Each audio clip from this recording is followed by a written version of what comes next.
Tudo bem? Bom, enquanto o Instagram chama aí a galera ao vivo, bem-vindos para mais uma live de profissional que vocês tanto amam.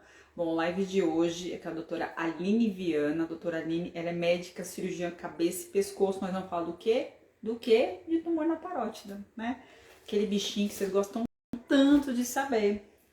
Certo, meninos e meninas? Lembrando que a live vai ficar salva aqui no Instagram da Parótida, tá? Vamos rezar para Jesus Cristo de meu Deus, para a capa do Instagram me autorizar a colocar.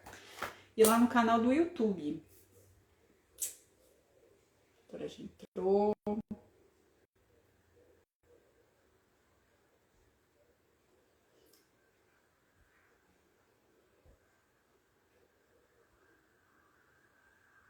Oi, Virgínia.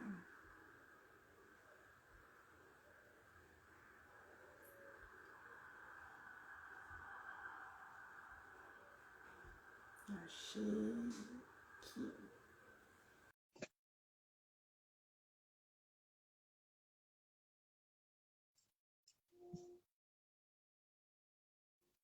Oi, Laína. Oi, boa noite. Oi, doutora, tudo bem? Tudo bem? Então, tá. Foi fácil, não foi, doutora? Foi. Tranquilo. Tava com Então tá medo bom. de não conseguir. Não, é super tranquilo. Doutora, antes de qualquer coisa, eu queria muito agradecer. Obrigada pelo tempo, pela generosidade de vir aqui para falar sobre parótida, que é algo que é difícil, a gente tem informação. Né? Obrigada pela gentileza de deixar um recado lá para minha mãe. Minha mãe ficou extremamente feliz. Minha mãe, ai, a doutora falou para ele que vai ficar bem. Eu falei, vai, mãe, vai ficar bem. Então, assim, É, obrigada, doutora. Obrigada pela generosidade, pela gentileza. Eu só tenho que agradecer, eu sempre agradeço todos os cabeças e pescoços que param o tempo desse dia a dia corrido de vocês, que eu tenho plenamente consciência para trazer informação de parótida. Então, eu só queria demais agradecer. Obrigada, doutora. eu que agradeço. Agradeço o convite. É uma honra para mim também, né, poder conversar com você, explicar, tirar algumas dúvidas. A gente sabe que a parótida é um órgão que muita gente nem sabe que existe, né, até descobrir que tem algum nódulo ali, algum carocinho, e aí vai procurar saber o que é. Mas é bom a gente conversar para desvendar algumas dúvidas, né? Tirar alguns mistérios que o pessoal acha que pode ter. E vai ser um prazer, vamos ver. Espero que gostem, né?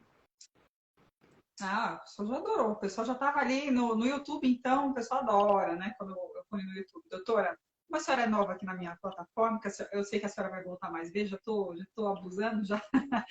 É, mas se apresenta, para o pessoal saber quem a senhora é, bonitinho. Então, eu sou a Aline, né? Eu sou cirurgiã de cabeça e pescoço.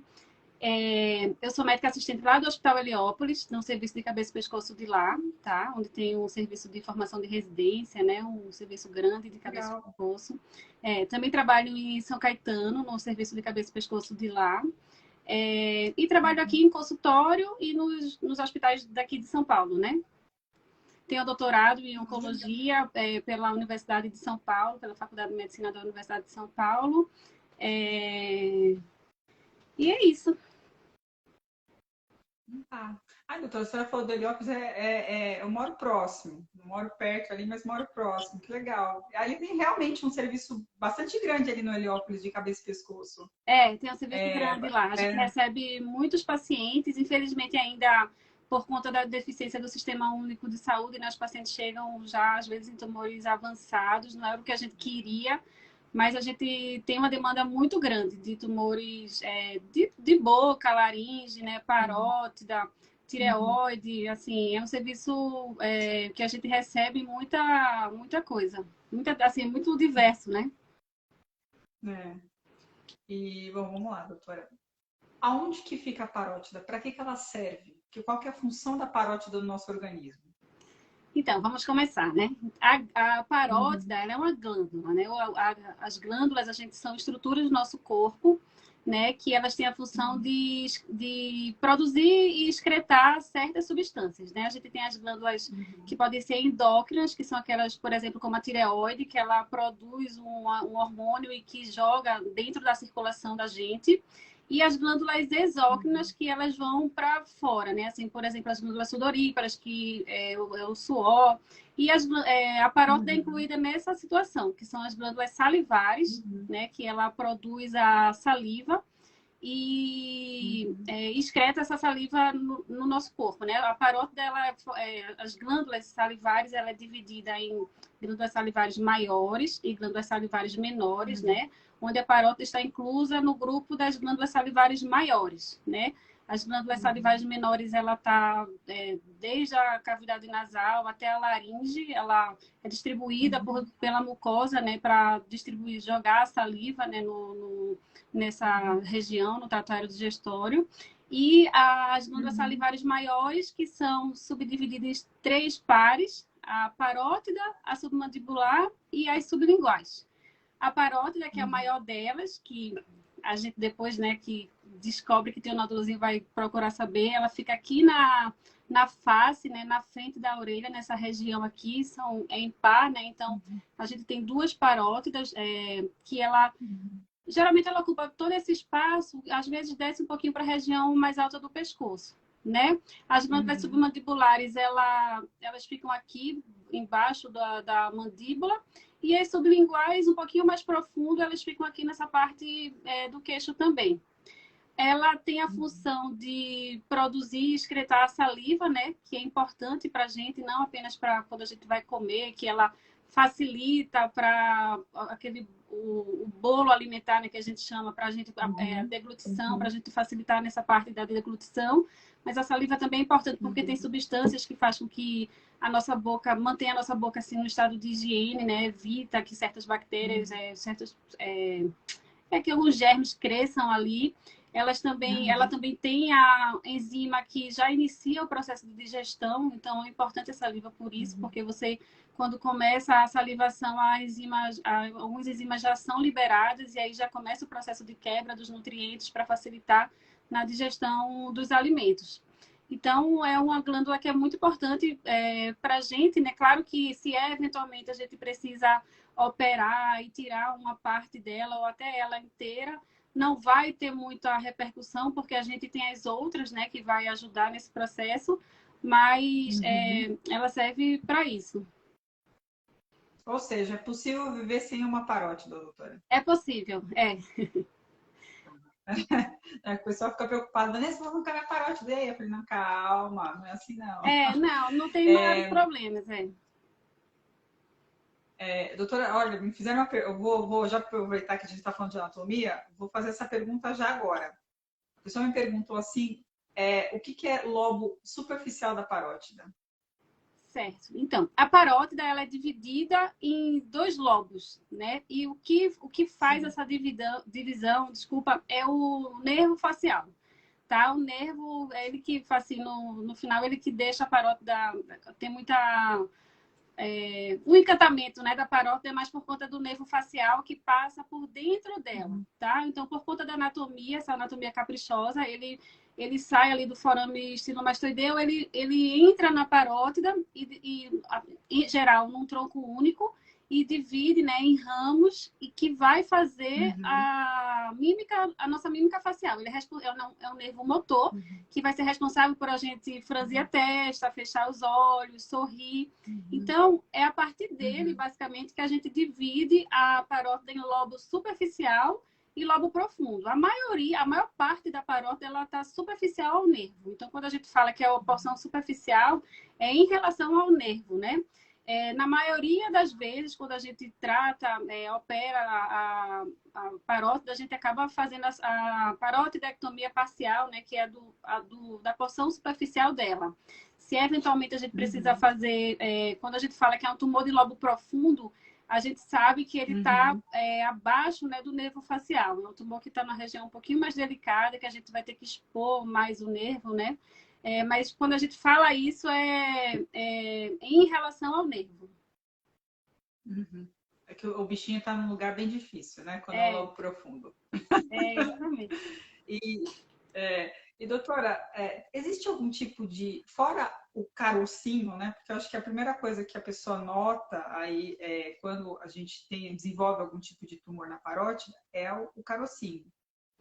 fora o caroço, existe algum outro tipo de sintoma que a gente pode sentir, né, quando cresce o carocinho, o tumor na parótida? Existe algum outro tipo de sintoma? Então, em geral, não. Assim, pode ter, claro, mas o mais comum realmente é você perceber alguma nodulação, um carocinho nessa região, que como ela é meio grande, né, pode variar de localização. Às vezes o paciente percebe um pouquinho mais alto, às vezes está mais para frente, né, perto aqui mais do meio da bochecha. Outras vezes pode ser pertinho da pontinha da orelha ou abaixo. Enfim, qualquer carocinho nessa região, em geral, é o que é mais relatado pelos pacientes. Quando a gente fala de, por exemplo, dor, quando o caroço é muito rígido, endurecido, fixo, ou às vezes o paciente pode se apresentar com a paralisia facial, de repente começou a ter desvio do lábio, ou não consegue fechar os olhos, a movimentação dos olhos, né? Essa parte de paralisia facial são outros sintomas que podem acontecer, mas em geral são em casos assim mais avançados e nódulos malignos. A maioria, ainda bem, né? A gente vê que são nódulos benignos, então acaba que o que mais a gente vê a queixa é da presença do nódulo. Não tem assim, por exemplo, porque vai diminuir a saliva, essas coisas geralmente não acontecem, não. É mais por conta de perceber que tem alguma coisa ali que surgiu, né? Ai, desculpa. Não, fica tranquila, tá tudo certo. A senhora tá maravilhosa, fique tranquila. Doutora, eu vou fazer essa pergunta que eu faço para todo cabeça e pessoas que passa aqui, porque as pessoas me cobram para mim fazer essa pergunta. Existe a possibilidade de um nódulo benigno também doer? Porque na literatura, os malignos realmente, a tendência do maligno é ele ter um dor, né? Mas pode ser que o tumor benigno ele também pode causar dor na pessoa? Pode, não é tão comum, mas eu acho assim que a gente também não pode dizer que não possa, né? Assim, nada na medicina a gente fala que é impossível acontecer. Até porque Ciência não é exata, né, doutora? não é uma ciência exata. Então, não é comum. Normalmente, esses nódulos, eles não doem. Eles ficam ali mesmo. Às vezes, eles são móveis. Eles podem até ser mais durinhos, mas eles ficam ali silentes. É tanto que tem gente que chega pra gente. Eu tenho esse carocinho aí há 5 anos. Assim, tá lá, não cresce. Outros vai crescendo mais devagar, enfim. Mas ele pode, assim, eventualmente, como a parótida dela produz saliva, tem muitos ductos, tem muita coisinha ali, ele pode, sei lá, eventualmente obstruir algum canalículo ali, né? Faz como se fosse uma mini parotidite, faz uma inflamaçãozinha ali naquela região. E eventualmente pode incomodar e doer um pouco. Pode machucar, né? Assim, não é o mais comum, mas eu acho que se alguém relata, pode, assim, estar perto da ATM, né? Às vezes pode pressionar ali, sentir um pouco de desconforto. Eu acho que a gente não pode generalizar e nem dizer, claro, você tem que ficar alerta, né? Quando o paciente fala que tem um nódulo e que está doendo, então isso você fica mais atento, porque realmente pode se tratar de alguma coisa mais grave, né? Mas nem sempre vai ser. Esperamos que não, né? Nem todo tumor é câncer, né, Nem doutora? todo Eu vou tumor é aproveitar câncer. o gancho, vou aproveitar e perguntar, né? Quais são os tipos de tumor na parótida, né? Que a parótida pode ocorrer na parótida. Quais que são eles? Então, a parótida, ela tem uma variedade muito grande, né, de neoplasias. De neoplasias benignas e malignas, né? Justamente pela característica da glândula, tem tecido glandular, epitelial, então ela pode ter vários tipos de histológicos, que a gente chama. Os mais comuns é o adenoma pleomórfico, né, que é um tumor benigno da parótida. Existe também o adenoma monomórfico, que é que tem uma característica especial, que a gente, que, ao invés do adenoma pleomórfico, porque ele tem várias características dentro dele. O adenoma monomórfico tem uma característica mais peculiar. Existe o tumor de Warthin, que é também um tumor benigno, que tem uma consistência um pouquinho mais cística.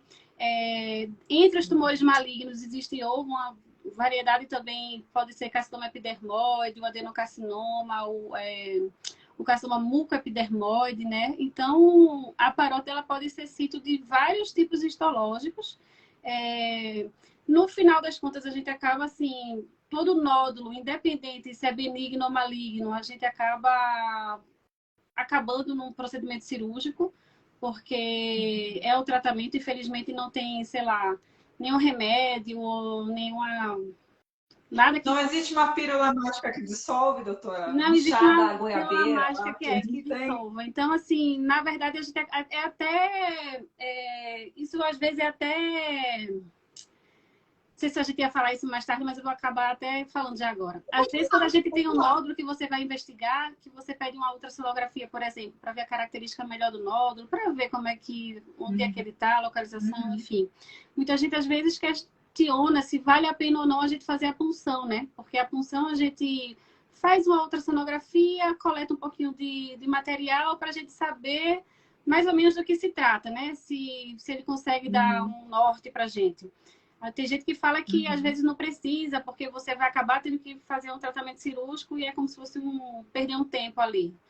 Só que às vezes não. Eu acho que se você eventualmente tem um plano de saúde, tem a facilidade, você acaba facilitando também para você programar sua cirurgia, né? Pensar se existe ou não a urgência. Às vezes, só de dizer se é suspeito de malignidade ou não, você pode acalmar o paciente, né? Programar melhor. Mas a punção é bom por isso, né? Porque ajuda a orientar a gente, mas não é Dá um norte, imprescindível, né? né? Doutora, a senhora fala de adenoma monomórfico. Eu nunca ouvi falar nesse tumor. Nunca ouvi Não falar. tem... Qual que é a diferença dele do adenoma pleomórfico?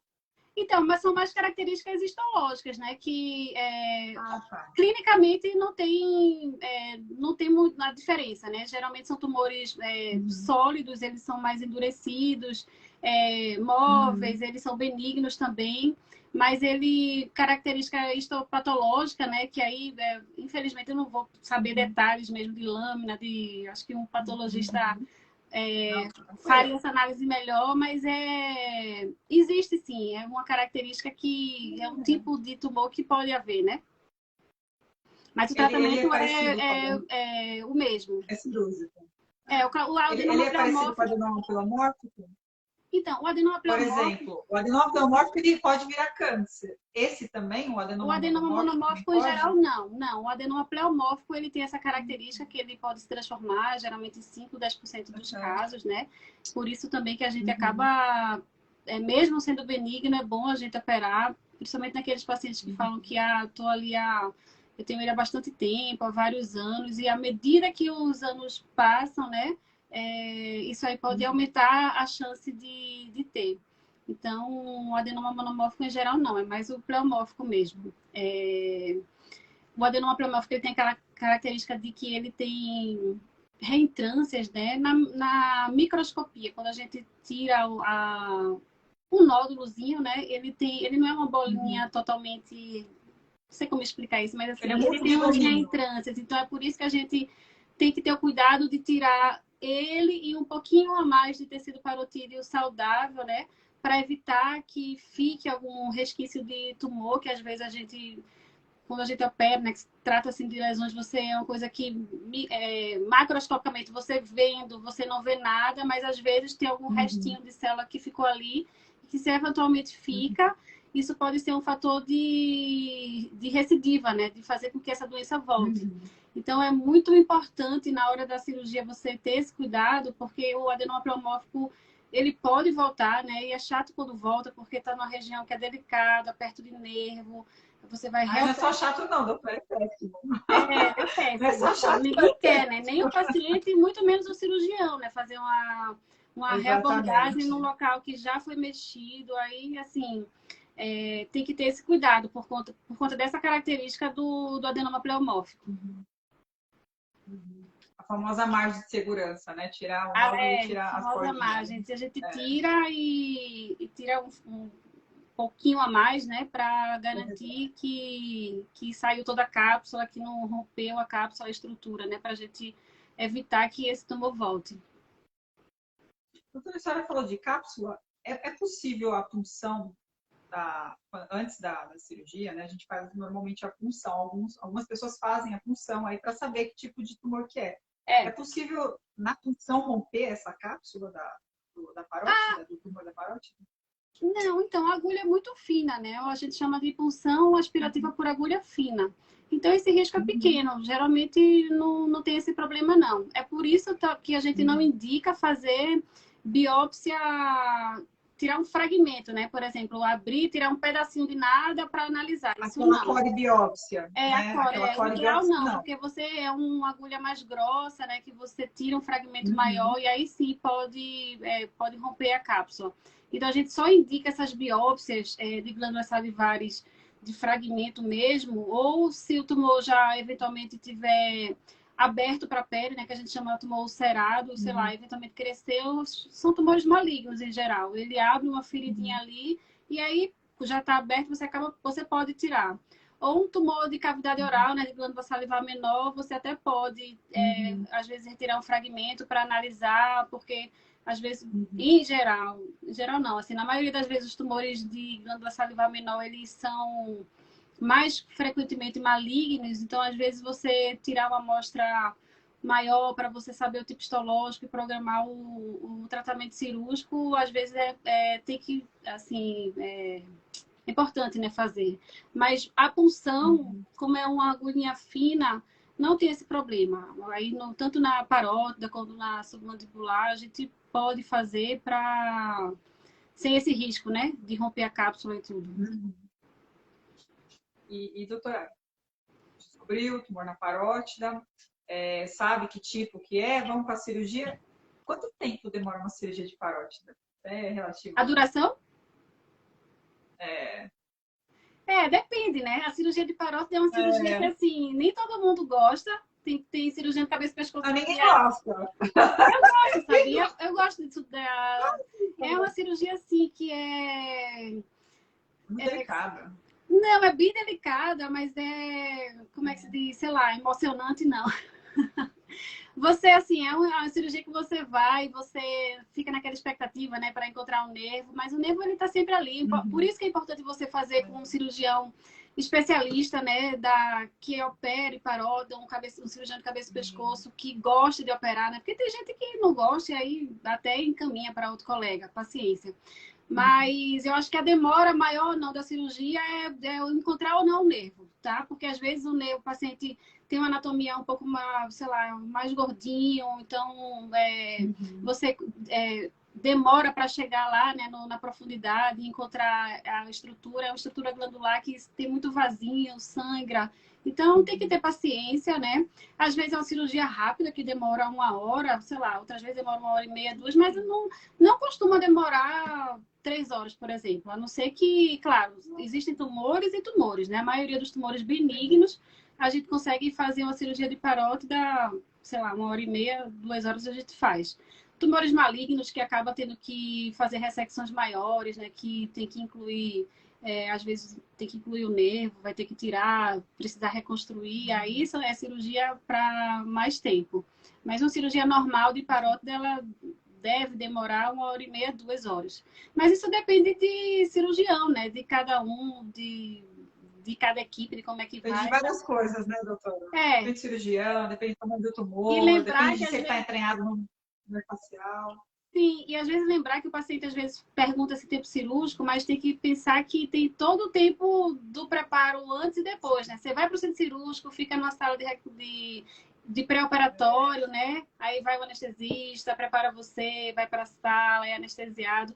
Isso aí demora quase um turno todo, né? Quando acaba a cirurgia, você tem que ficar lá em É, observação para ver se está tudo bem, se vai sangrar, se como é que o paciente vai acordar. Aí, assim, não pode ter pressa. Deixa essa parte da hora para a equipe cirúrgica, né? Que eles vão cuidar bem do né? paciente. E o paciente tem só que. Como é que se diz? Não sei se o paciente. Tranquilo, né? Ficar Calmo tranquilo, para né? poder se Ficar livrar desse tranquilo negócio. e que vai dar tudo certo. E doutora, a gente já está falando da cirurgia, quais que são os riscos? Porque assim, qualquer cirurgia tem risco, né? Só que a parótida, ela tem alguns específicos dela. Quais que são os tipos de coisas que pode ocorrer na cirurgia da parótida?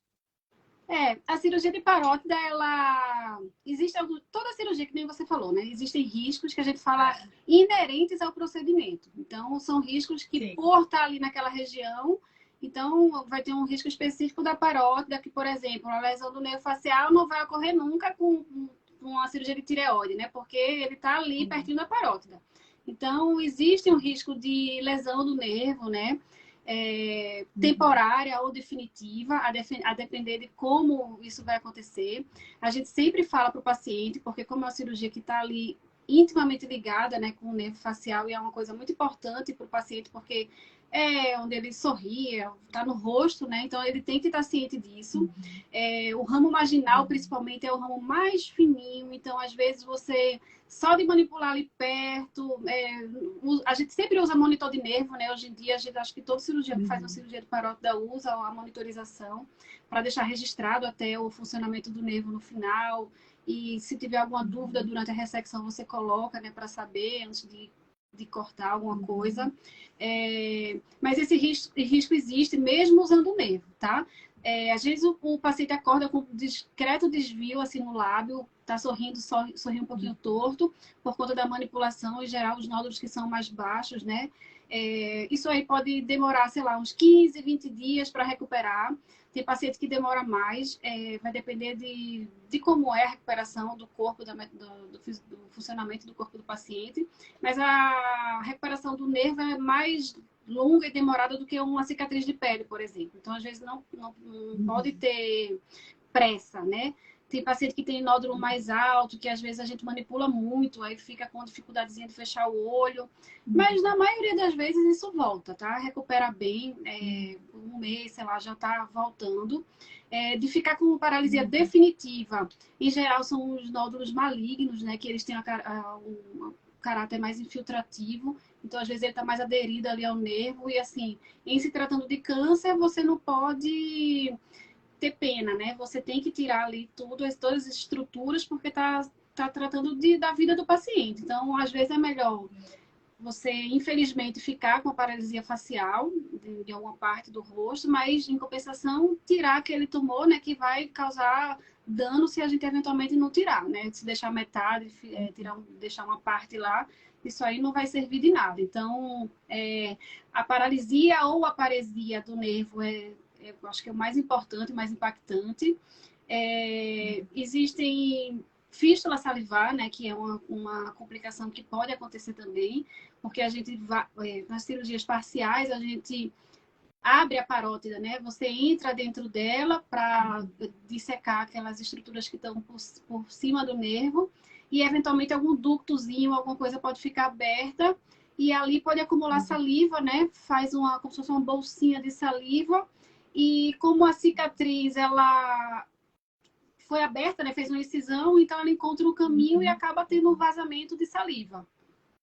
Que também é uma coisa benigna, na maioria das vezes não precisa de reabordagem, porque você faz curativo, compressivo, né? Fecha, aperta, tem que ter paciência também, porque às vezes é rápido, outras vezes demora, mas na maioria das vezes se resolve também. Nunca precisou, assim, é difícil precisar reabordar, mas assim, às vezes demora um pouquinho mais, um mês, 40 dias e fecha. Outra coisa que pode acontecer é a síndrome de Frey, né? Que é aquela, como é que se diz? Na hora que a gente abre a parótida, fecha, existe uma reorganização das estruturas, né, nervosas ali, né? Do nervo auriculotemporal, e aí você tem uma sudorese gustatória, ela é uma cicatrização aberrante daquela região. E aí, quando o paciente vai comer, ou até às vezes de olhar uma comida que às vezes você saliva, né?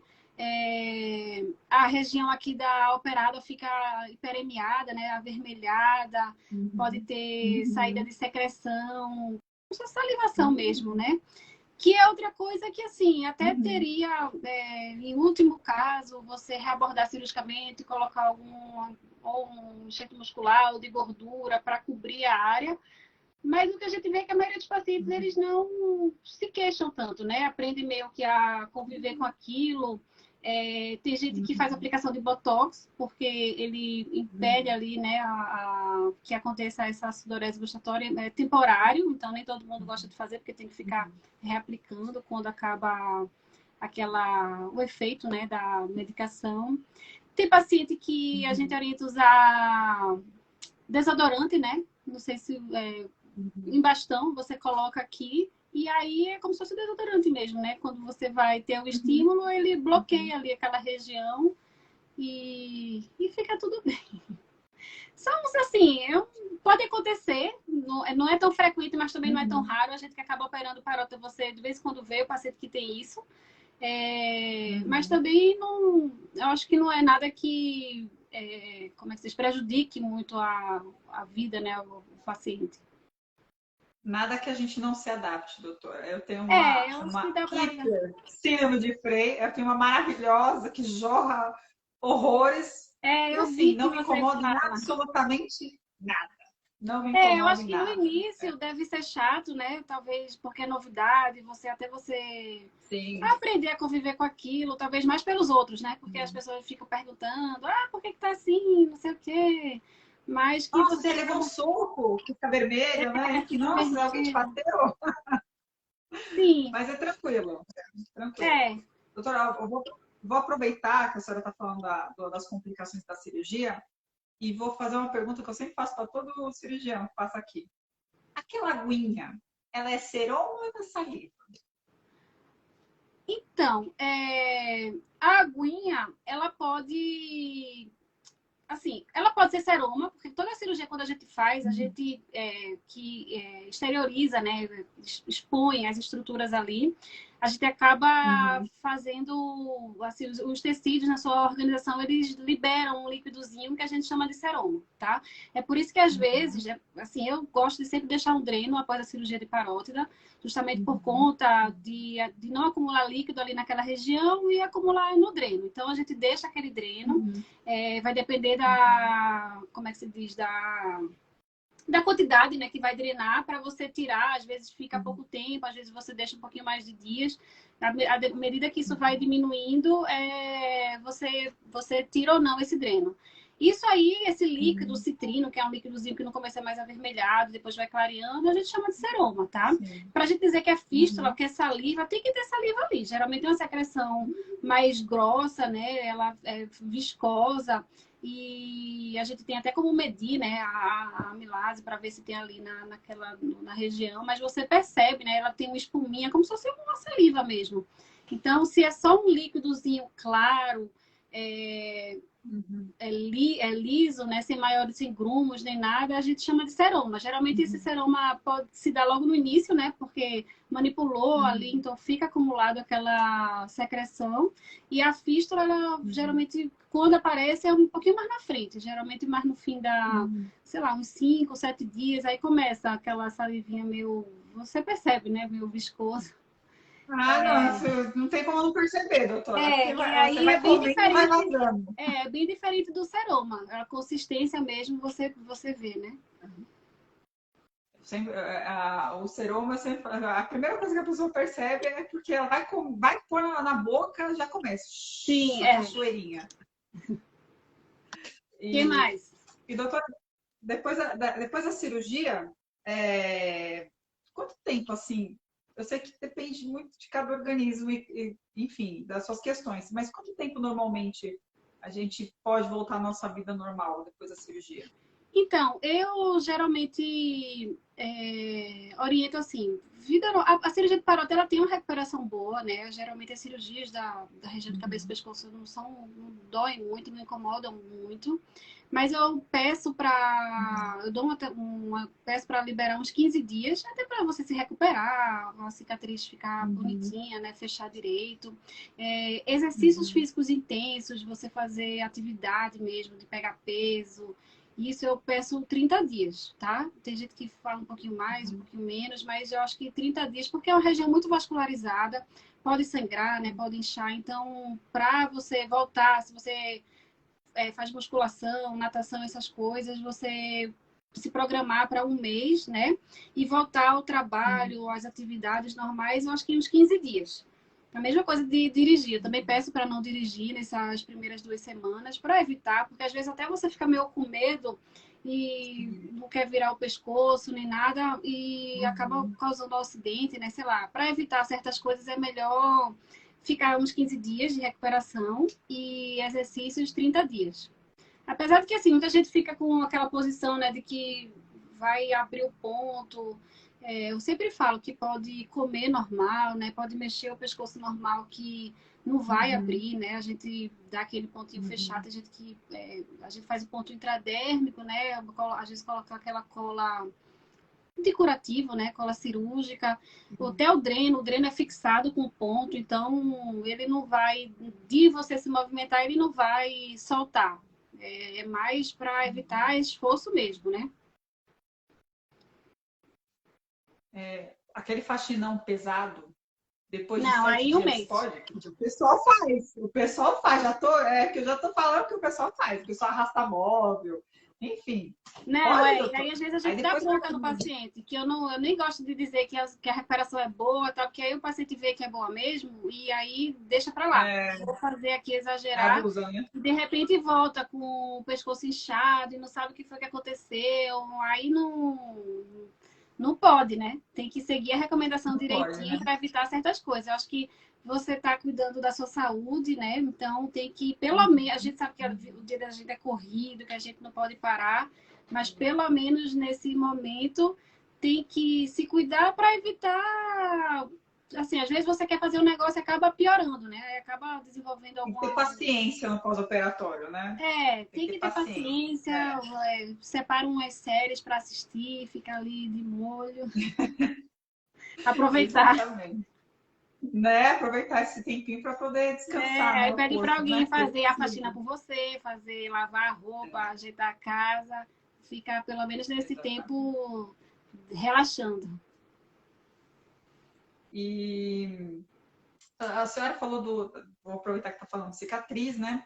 Doutora, tem gente que passa 3 dias de operado e quer passar aquela pomada, que eu não vou falar o nome, que é aquela pomada para cicatrizar mais rápido.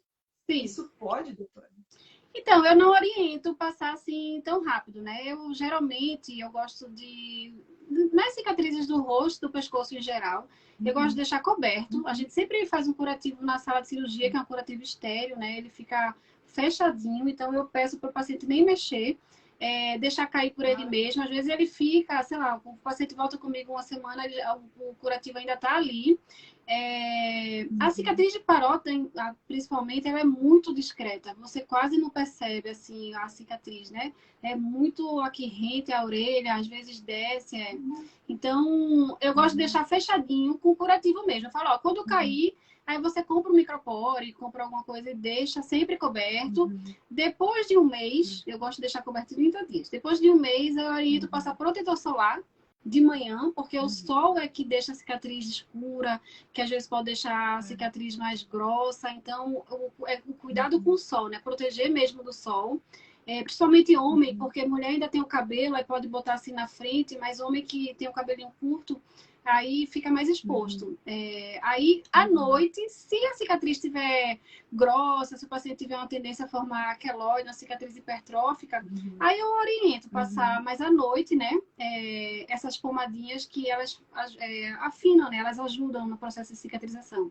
Mas nem todo mundo precisa, viu? Se você é uma pessoa que sua cicatrização é boa, se a cicatriz está fina, realmente não precisa. É o cuidado com o sol, né? A proteção solar. Vou fazer essa pergunta, eu vou voltar para fazer essa pergunta lá sobre a cirurgia, a cicatriz, porque é muito interessante. Isso aí é uma pergunta que quase todo dia vem para mim. Hum. Doutora, o tamanho da cicatriz da parótida é por causa do tamanho do nódulo? Então, quanto maior a cicatriz, é porque o nódulo é muito grande ou vice-versa? Depende. Normalmente, quando a gente faz a cirurgia de parótida, a gente gosta de ver o nervo todo. A gente gosta de ver o tronco do nervo facial. E aí, a partir daí, você tem certeza que é ele, né? Você disseca todos os ramos não, mas aí a partir do tronco você vai ou para baixo ou para cima, onde está localizado o nódulo. Para você ver o tronco do nervo facial, uma incisãozinha assim pequena você não consegue. Então, assim, você tem que fazer uma incisão um pouquinho maior para você expor e você conseguir ver o nervo com segurança, né? Hoje em dia existem as técnicas de cirurgia minimamente invasiva, né? Que você faz uma cirurgia mais direcionada de acordo com a localização do nódulo, aí você pode fazer cirurgias menores. Mas nem todo mundo gosta, porque apesar de você usar o monitor de nervo, mas tem gente que prefere ver o tronco para se sentir mais seguro e preservar aquela região. Assim, casos onde o nódulo é muito superficial, está muito soltinho, aí sim eu acho que dá para fazer, a incisão fica um pouquinho menor. Mesmo as incisões maiores, eu acho que elas ficam boas. Eu acho que o paciente não deveria se preocupar com isso, né? Porque eu acho que é mais importante você sentir a segurança no seu cirurgião, né? De como ele vai fazer, de como ele vai abordar aquele nervo, do que às vezes forçar para ter uma cicatriz pequena e de repente a pessoa não conseguir ver o nervo direito e eventualmente lesionar, né? Eu acho que existem cirurgias menores, mas aí é difícil você generalizar, que sempre vai ser assim. Você tem que conhecer, né, ver o nervo, por exemplo, cirurgias malignas, tumores mais invasivos, não vai ter como, né, você fazer uma incisãozinha pequena. Mas esses tumores, tem uns que são bem de cauda, né? Às vezes você faz incisão, nem faz aqui pré-auricular, você faz incisão baixa e você consegue tirar o nódulo sem precisar dissecar o tronco do nervo facial. Vou aproveitar o gancho e vou falar para essa moça que perguntou, porque eu acho que ela não é minha seguidora, né?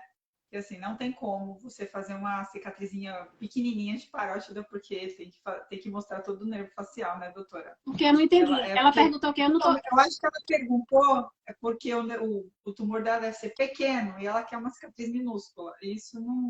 Às vezes não. Não Claro que é existe. difícil a gente ver sem avaliar, né? Sem ver o nódulo, sem ver a paciente. Mas eu acho que, no geral, a gente, minúsculo, acho que não dá, não, né? Assim, não dá para você Não. querer fazer uma cirurgia já pensando na parte estética, né? Claro que é importante, a gente sempre tem o cuidado de fechar, assim, de uma maneira que fique uma cicatriz bonita, né? Às vezes até imperceptível, mas eu acho que a segurança de você tirar porque assim, que nem eu falei no começo, a gente tem que tirar o nódulo todo, a gente tem que tirar o nódulo com margem de segurança. Então, cisões muito pequenas, às vezes você não vai conseguir fazer isso. Então, a gente tem que faz uma incisão um pouquinho maior, né, para você ter essa segurança. A não ser, que nem falou, às vezes um nódulo muito pequenininho, uma localização que está muito boa, né, assim, às vezes realmente você faz uma incisão por cima dele, usa o monitor ali ao redor, né, e aí consegue tirar sem fazer uma cicatriz maior. Mas é difícil você falar, dizer que vai ser todos assim. Eu acho que a maioria, inclusive, vai ser daquela maneira mais, como é que se diz, habitual, né? Que a gente faz. Tem gente que faz a incisão um pouquinho para frente do pescoço, tem gente que faz a incisão mais para trás, acompanhando a linha do cabelo, o paciente que prefere, né? Aí vai ter que descolar um pouquinho mais o tecido. Tudo tem seus prós e contras, né? Assim, mas tendo que operar... Pode terminar, doutor. Ele terminou, pode falar. Não, o que eu ia falar é isso, que assim, tudo tem o pró e o contra, né? Às vezes você ganha de um lado, mas perde de outro. Por exemplo, essa incisão que você vai um pouquinho para trás na linha do cabelo, você tem assim, esconde mais a cicatriz, né? Mas em compensação você tem que dar um pouquinho mais de trabalho para o cirurgião, por exemplo, tem que descolar mais para você chegar naquele nódulo. São coisas que a gente acaba fazendo, não, sei lá, eu acho que se a gente faz, se você examina o paciente e diz que vai fazer, é porque não vai interferir no resultado final, né? Por isso que tem que examinar. Porque ninguém vai fazer só porque o paciente quer e, de repente, comprometer o resultado. Então, isso é importante. E aí, por isso que eu falo, às vezes a cicatriz fica bonita, mas dá um trabalho mais para o cirurgião. Outras vezes a cicatriz é um pouquinho maior, mas você tem mais segurança, mais conforto de ver. Acho que a gente balanceia isso, né? Ver o que é melhor. E no final, para o paciente ficar satisfeito também, claro, né? E principalmente você evitar que a doença volte, né? Tirar de uma forma correta. Isso que é o importante, né, doutora? O importante é tirar o tumor dali e que ele não volte, né? Exatamente. Eu acho que a gente é muito imediatista, a gente está pensando ali no momento, E às vezes, a gente que é especialista, a gente vê. Tem paciente que às vezes demora, viu? 10 anos de pós-operatório e aparece um nódulinho ali. Aí, uma chateação, né? Que você vai ter que operar de novo, passar por todo aquele processo. Então, se você talvez soubesse disso, né? Que poderia às vezes comprometer, não ficava, não forçaria, né, uma situação. Eu acho que o cirurgião, o paciente e o cirurgião, eles têm que estar bem conectados, né? Você tem que confiar muito no seu médico, ouvir o que ele tem a lhe dizer. E eu tenho certeza que ele vai fazer a incisão menor que ele puder, né? Mas não é por causa disso que ele já faz incisões grandes. Você faz a incisão menor que você consegue fazer, fecha direitinho. E o resultado fica bom para os dois, né? Até porque a satisfação do paciente é bom para a gente, né? Que você... a gente vive disso também, né? Operando e vendo os resultados bons dos nossos pacientes. Não tenha dúvida.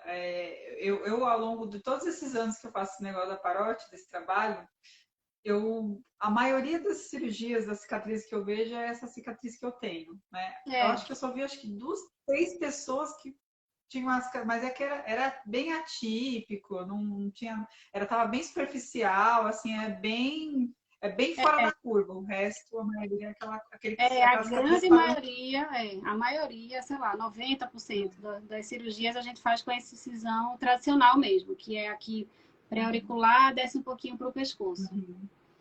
E situações que nem a gente já falou, algumas poucas situações você pode fazer, né? Um tumorzinho que está pequenininho, você tem que ter a estrutura do hospital, né? Tem que ter o monitor, nem o hospital público não tem o monitor do nervo facial, né? Então às vezes você tem que fazer sem a monitorização. Aí tudo isso, quando você não tem esses aparatos, você acaba tendo que realmente dissecar, ver o nervo, mesmo que o tumor seja pequeno, porque é a segurança que você tem, né? Doutora, eu vou terminar com uma pergunta que eu faço para todo médico que passa por aqui. Por que nasce o raio do tumor na parótida? Da onde que sai esse tumor na parótida? Então, a gente não tem ainda uma explicação para dizer por que é que a gente tem, né? Acontece, né? A pessoa é o escolhido, né? Existem alguns tumores que têm relação com o cigarro. O tumor de Warthin, ele é um deles, que existe uma associação de pacientes que fumam e que podem ter, inclusive ele pode ter bilateral, né? Pode ter do outro lado. E não está relacionado, por exemplo, com, assim, todo paciente tabagista vai ter. Tem tumor de Warthin que é frequente nos pacientes que fumam, mas existem pacientes que têm o tumor e não fumam, por exemplo. Então, a gente não pode estabelecer que... como é que se diz? Que só os tabagistas terão, né? E os outros tipos de histológicos, eles não têm, assim, uma causa conhecida para você, por exemplo, prevenir. Não tem uma prevenção para a gente fazer. Eu acho que para tudo que a gente tem na nossa vida, para evitar qualquer tipo de tumor, fazer a nossa parte, porque assim, a gente tem a nossa biologia, a nossa genética, que isso aí a gente não tem como mudar. A gente nasce com esse DNA e com essa predisposição, que o nosso corpo, você vai ter aquilo ou não. A gente pode evitar que isso aí se desenvolva, né? Sei lá, fazendo exercícios físicos, se alimentando bem, não comer tanto alimento ultraprocessado, fazer com que o nosso organismo ele viva de uma forma saudável, né? E evite essas mutações que a gente sabe que vai ter, né? Hoje em dia, cada vez mais, assim, vivendo mais, né? A gente chegando perto dos 100 anos e mais para frente passando dos 100, o corpo da gente precisa ter um ambiente muito saudável para ele poder conseguir evitar esses danos que as células da gente recebem, né, ao longo da nossa vida. Mas assim, É possível, não tem uma causa biológica, mas é possível alguma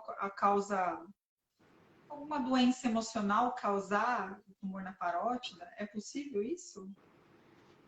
não, assim, dizer que o emocional pode causar, eu acho que é complicado a gente falar, né? Eu acho que não, acho que às vezes até pode ser sei lá, uma coincidência, né? Você tá apareceu aquele nódulo e, sei lá, você relacionou a um estado que você estava de mais baixo astral e tudo. Acho que isso, não, pelo menos até onde eu sei, não existem estudos que possam dizer, né, que o estado emocional pode levar ao aparecimento de tumores. Acho que não. Acho que acontece, tá? Quando acontece, assim, tem que bola para frente, né? Não adianta também saber o que foi que causou nessa situação que a gente não tem mesmo como saber. É enfrentar, né?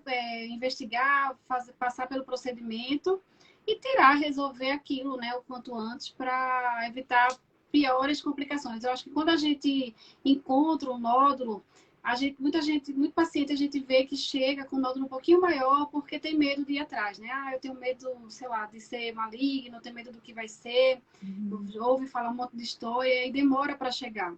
E a cirurgia, toda vez que o nódulo é maior, a cirurgia é mais difícil, a exposição do nervo é maior.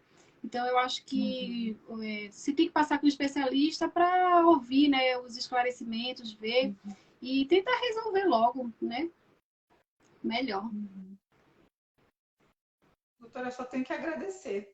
Obrigada pelo tempo, a disponibilidade. Assim, obrigada por todas as vezes que eu coloco qualquer coisa ali. Eu adoro quando os médicos eles interagem nas minhas plataformas, porque é sinal de que eu realmente não tomo nenhuma bobagem, porque eu tomo muito cuidado, né? Porque é saúde, é informação para as pessoas, né? Então eu tomo muito cuidado no que eu falo.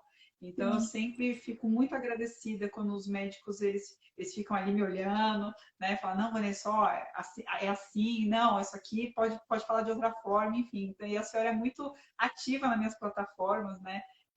Sempre que eu preciso de alguma coisa ali também, a senhora sempre está ali. Então, doutora, obrigada pelo tempo, pela disponibilidade. Eu acho incrível profissionais assim como a senhora, que tem toda essa a vida agitada de médico, que a gente sabe que não é fácil, é de domingo a domingo, muitas vezes, né? Corrido. Porque o câncer ele não espera, né? E mesmo assim tira um tempo para levar informação. Eu acho que informação é tudo, porque eu sempre falo para as pessoas, se eu tivesse informação lá atrás, eu acho que eu teria operado muito mais rápido e, consequentemente, as coisas do meu tratamento seriam muito mais tranquilas, né? O doutor Sérgio que o diga, coitado. Sofreu comigo, viu? Mas graças a Deus deu tudo certo.